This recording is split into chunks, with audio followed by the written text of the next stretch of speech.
Hey guys, this is Jeff with DIomgY, coming to you from the front of this bus to show you something that I'm happy with, which is this.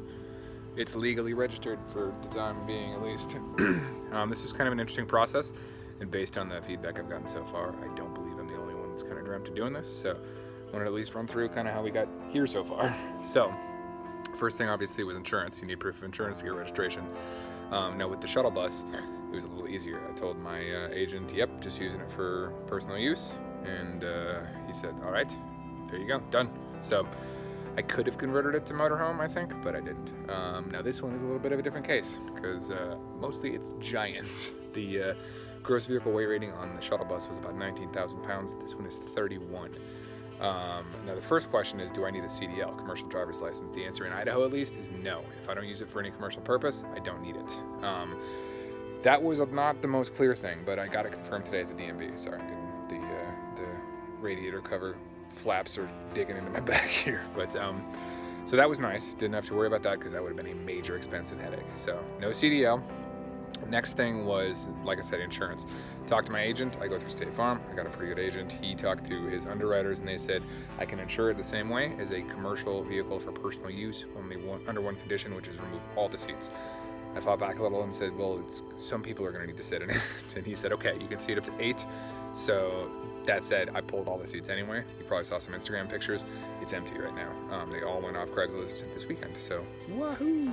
Now the next thing was, so that was insured. Got it insured as of Friday.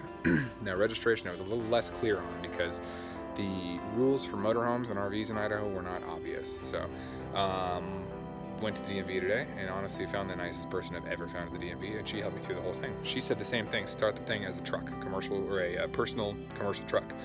And then once it's converted, at first we thought just leave it as a truck, but she confirmed that I can convert it to a motorhome, and it is just a paperwork exercise. So they had 7 life support systems, as they called it, that can constitute an RV. And that was, let's see, propane, 110 volt power, potable water, refrigeration, a toilet, cooking, and oh my god, there's one more, and it's escaping me.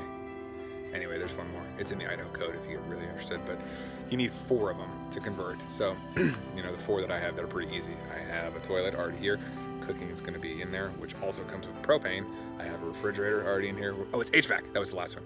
HVAC is something that we're going to put in. We're going to put in a furnace and an AC. So, really, I will cover all of those 7, but you only need 4. So what happened then is, again, they titled it, registered it as a personal use truck, and then when the time comes, probably sometime in the spring, I will take it down. Well, I don't even have to take it down there. I'll just go down there and say it's done.